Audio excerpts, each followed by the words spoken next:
Everyone is shocked by what happened with Jimmy Fallon. Behind the humor and late-night charm, something serious has come to light, leaving more questions than answers.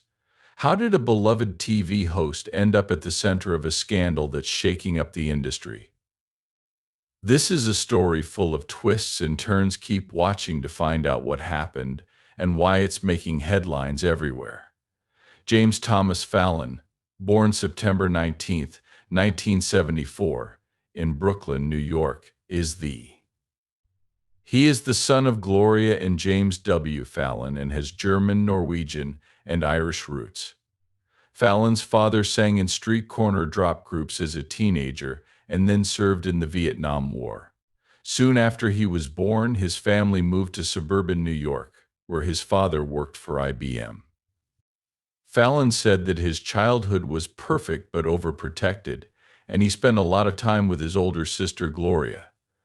Jimmy Fallon grew up in a Catholic home, which isn't a surprise given his heritage. During a visit to the Howard Stern show, Fallon talked about his mother's somewhat unusual background. "My mom was a nun at one point." According to Fallon, his mother wasn't married to the church for all that long. He said, "It was only a week, but technically it counts because his parents got together after she quit being a nun," which led Fallon to joke that she married Jesus as her first husband. To which co-host Robin Quivers replied, "And then cheated on him." Fallon also said that he had flirted. In an interview at the New Yorker Festival, Fallon talked about his near-death experience with becoming a priest. "I love the whole idea of it," he said. "I love dressing up. I love the smell of incense."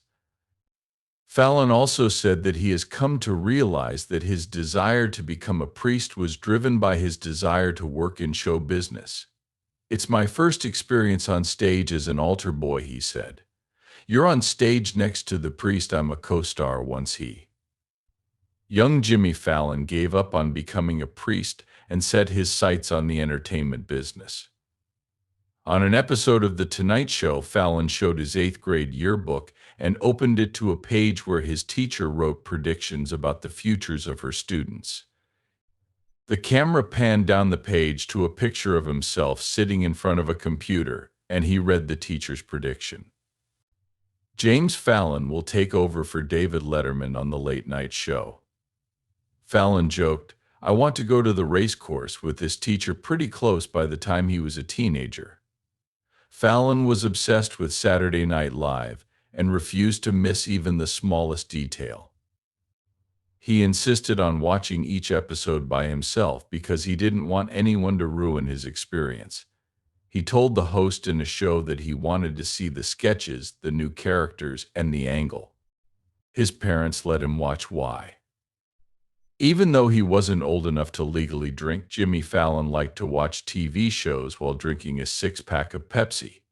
He said, "I don't know if I made it all the way through the six, but I'd just sit there and watch the show and tape it."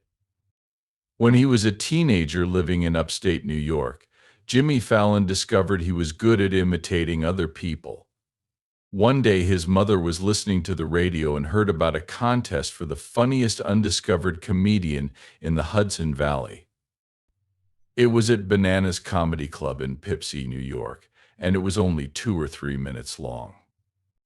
Fallon said in an interview, "My mom told me you should do this because you do all of these voices in your bedroom and I can hear you."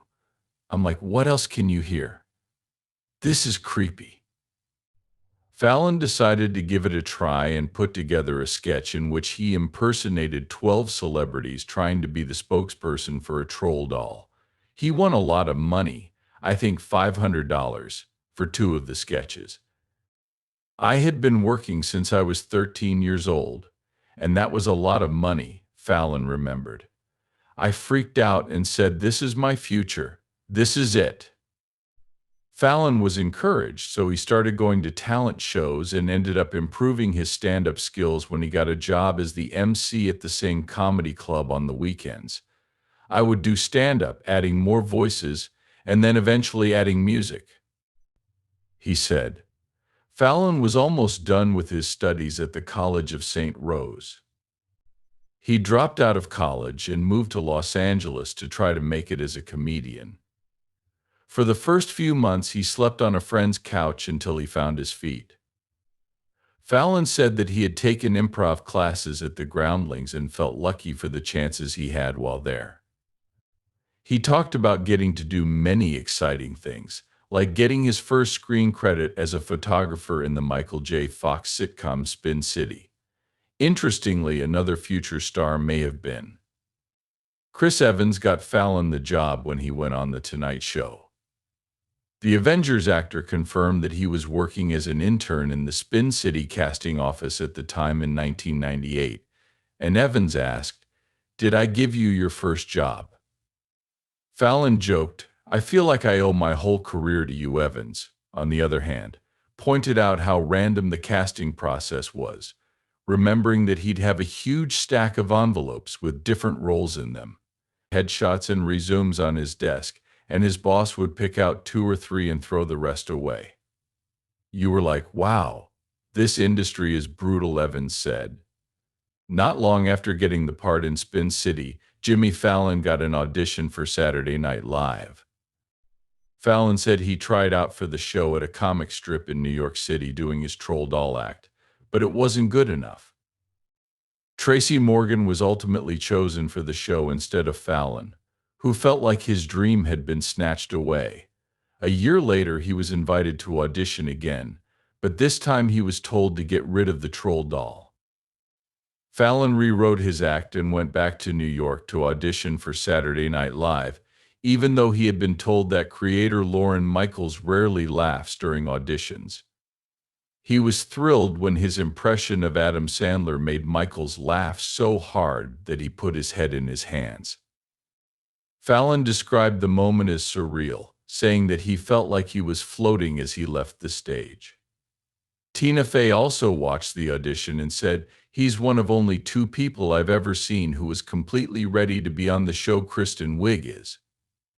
Fey told Vanity Fair about the other one, and Jimmy was ready as if there had been a show that night. One of Lorne Michaels' first rules for Saturday Night Live was that the cast members couldn't laugh out loud during a sketch, which was common on the Carol Burnett show, but Michaels thought was just a way to get cheap laughs. Jimmy Fallon, on the other hand, became famous for his. Jimmy fell so often on stage that breaking character has become known as Jimmy falling while audiences liked it. His co-stars didn't always like his laughs. Tracy Morgan especially didn't like how they took attention away from everyone else and put it on her, like, "Oh, look at me. I'm the cute one," Fallon said in an interview that he never did that. Jimmy Fallon said he always tried his best not to laugh and felt bad when he did. However, his co-stars Will Ferrell and Molly Shannon started trying to make him laugh on purpose because they knew he was easy to target. Fallon admitted that there were probably many sketches where he broke character that no one noticed, but a few became famous for his reactions.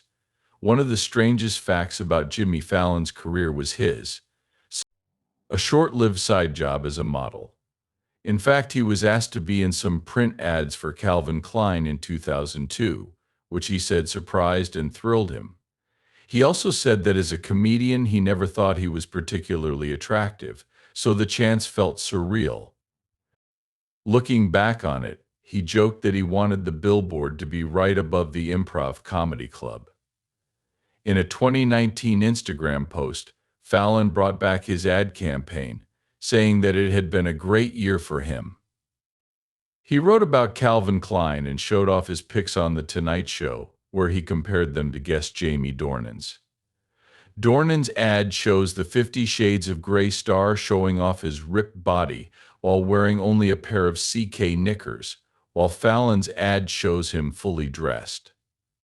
"Since when does Calvin Klein make mechanics outfits?" Fallon joked. During a different segment for The Tonight Show, he wrote thank you notes to the new Calvin Klein ad, with Shawn Mendes for being the second hottest Calvin Klein ad of all time. "Thank you," Fallon said with a smile as his ad appeared on screen. Jimmy Fallon has been a performer for decades.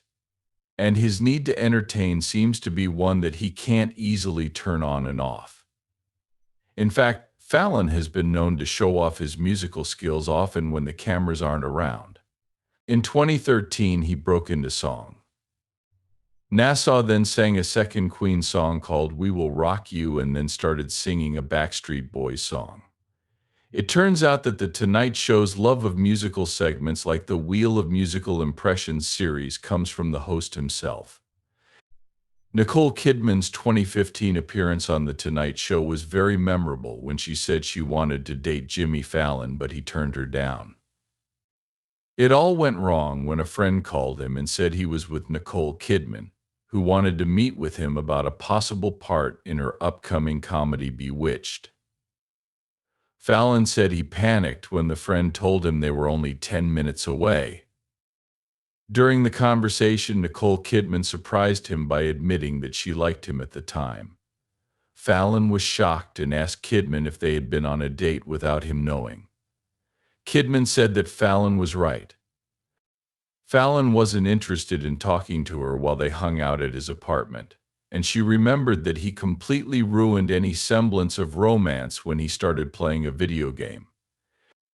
It was bad, Kidman told the audience, remembering that after about 90 minutes she decided it was time to leave, saying, "Okay, no chemistry," she added. "I thought maybe he's gay." Jay Fallon's 2005 comedy Fever Pitch was important for many reasons.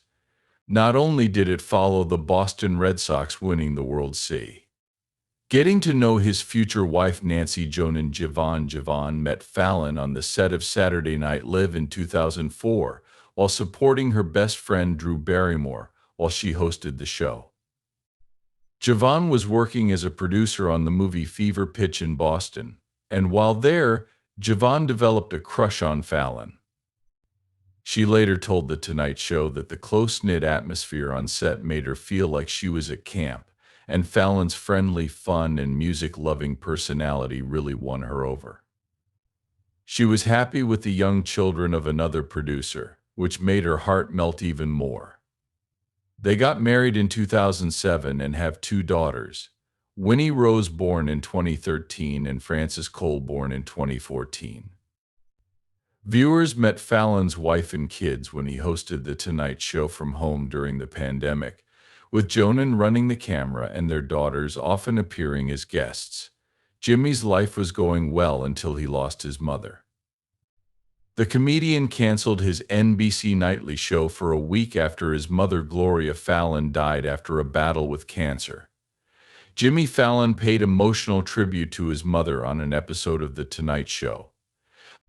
He then fought back tears as he told a story about his mother. "When we were little, my mom would walk my sister and me to the store while holding hands.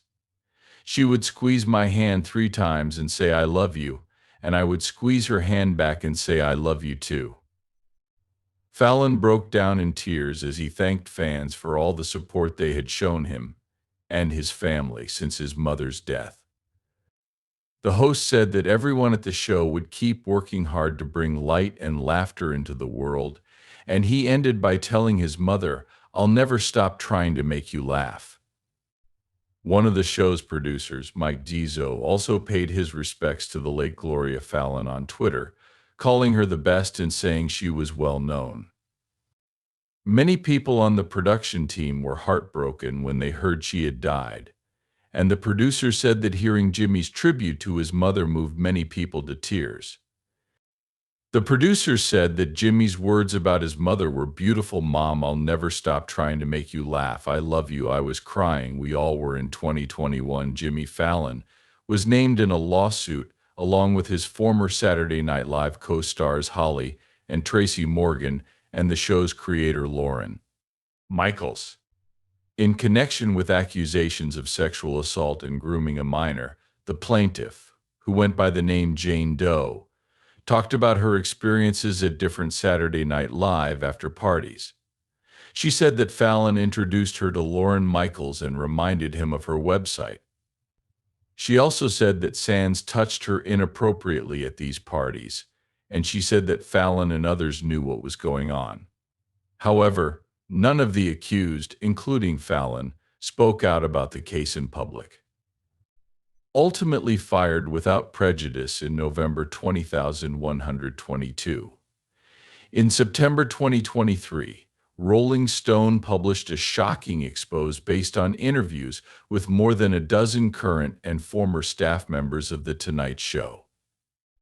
These staff members said that Fallon had created a toxic workplace behind the scenes. The article included claims from 2 current employees and 14 former employees, including auction crew and writers who asked for anonymity. Fearing retaliation, Rolling Stone said they had talked to an additional 80 current and former employees, but not a single one would speak on the record or had good things to say about working on The Tonight Show. According to Rolling Stone's report, multiple sources said Fallon had a history of losing it and lashing out at staff when under pressure. As one former employee put it, cry rooms were commonplace in the dressing rooms where employees could go to get rid of their stress. No one ever told Fallon no, and it was always unclear which version of him they would face that day.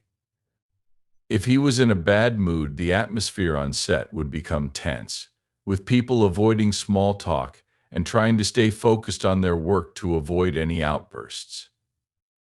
When asked about the claims about his behavior, representatives for Jimmy Fallon declined to comment, but an NBC spokesperson told Rolling Stone that, like any workplace, employees had raised concerns.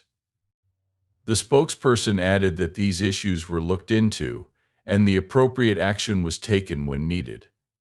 A former employee told Rolling Stone that they would have liked an apology from either NBC or Jimmy Fallon.